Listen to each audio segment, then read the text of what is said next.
my order, he is both wise and powerful. Trust me, Frodo. You'll know what to do. And that's it. That's what Radagast is gone. In that few lines, Peter Jackson has told us Radagast doesn't exist in this story. Yep. To be clear, Gandalf is, of course, referring there to Saruman when he says the head of his order.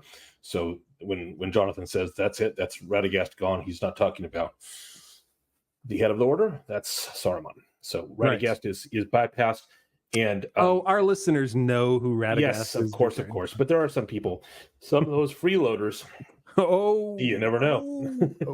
But to be specific, they this refers to the line about seeing the head of his order. He doesn't see it exactly, but he is called by the head of the order via Radagast. So Radagast is the messenger who tells Gandalf, catches Gandalf south of Bree, and tells him, or Gandalf catches him, runs across him.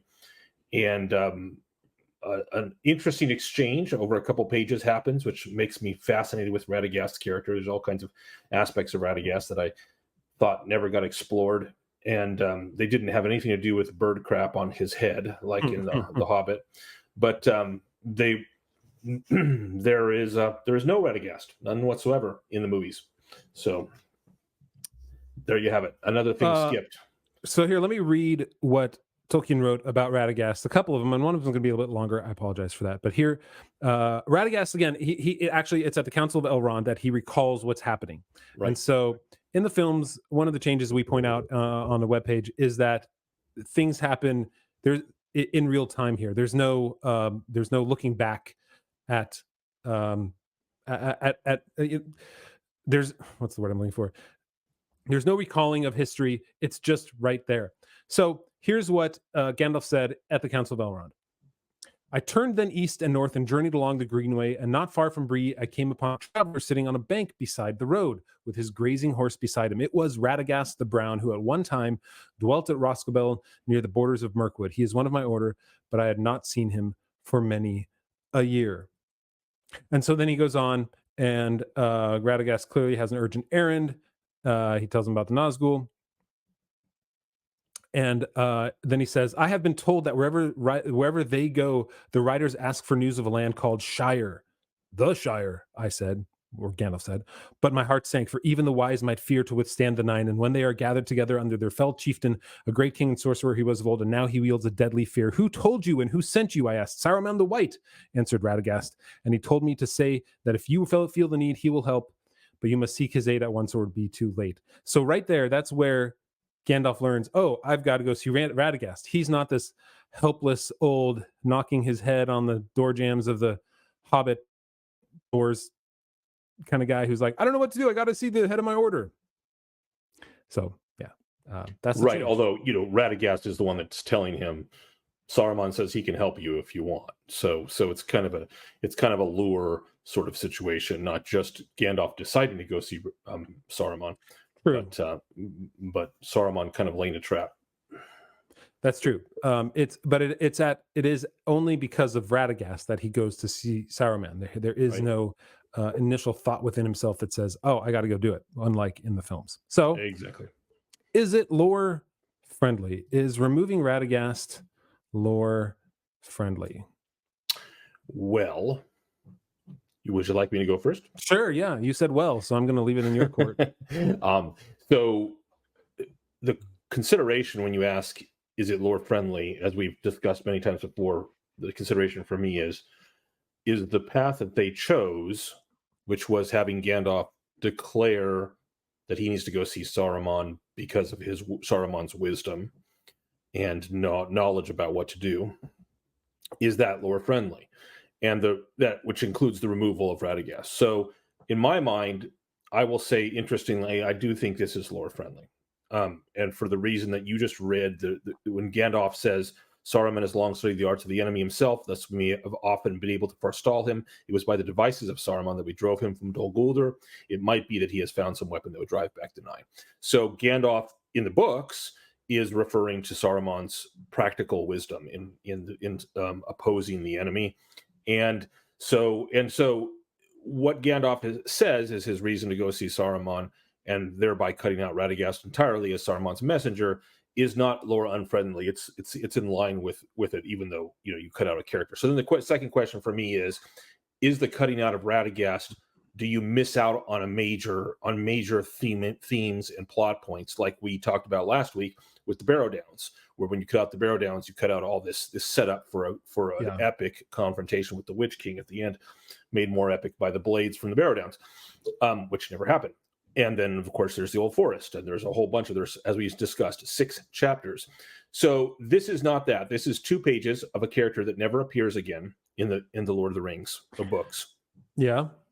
And so I don't think missing him out rises it to the level of lore unfriendly. I just think it's a cut, and also it's another character. So in a movie, when you're making it, well, actually, that gets to the second question. So that's my answer. My answer is yes, it is lore friendly for those reasons. I agree with you. It is lore friendly, but I'm curious because I agree with you for all the same reasons. He's a really minor character. In fact, he barely holds in the rest of the lore of Middle Earth. He barely holds a few other things other than a few more other sentences. Right? We don't know really anything about Radagast. But last week, you said that removing Gildor was not lore friendly. Mm-hmm. And what is the difference between that small character and this small character that you would say, well, that one's not lore friendly and this one is lore friendly? Great point. Thank you for using my own phrases against me. Appreciate that. And my answer is that losing Gildor isn't just Gildor. If it was just Gildor for a page, that would be one thing. But Gildor represents, tells us, we learn so much about the High Elves with Gildor, and he represents a haven against the Black Riders. And he also, it's probably his connection that gets back to Rivendell, and there's probably a connection with Glorfindel as well. So I think that unlike Radagast, who doesn't really tell us much, it isn't like Gandalf meets Radagast and they learn a lot about the Istari, their order of wizards, and that by removing Radagast, we remove a piece of the history of Middle Earth. By removing Gildor, and not just Gildor, but Gildor and all the elves that are with him and the travels of the hobbits, you remove that piece of here's where the High Elves fit into the Middle Earth. They're leaving now. There's a sadness to that. They have great power. They're wise. They're fearful, or at least concerned about the Black Riders. You learn a lot in that interaction. So I think cutting out Gildor and the whole companion side removes something major to Middle Earth.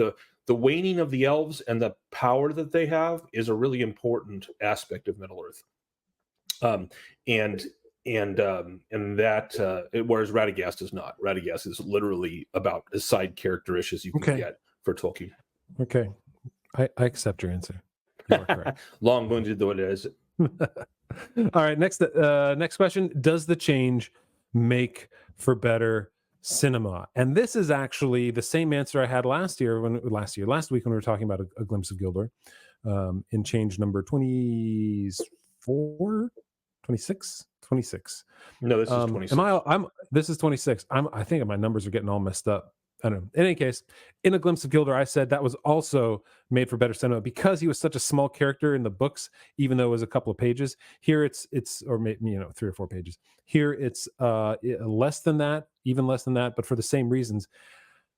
Throwing in a character that is part of Gandalf's order that clearly Gandalf has some relationship with and that he respects, and then he's just gone for the entire films when there are other major events happening is kind of a letdown. So you don't want to throw in a character of power and simply say now he's gone for the rest of the films. It would not be good. So yes, I think removing him, it actually did make for better cinema.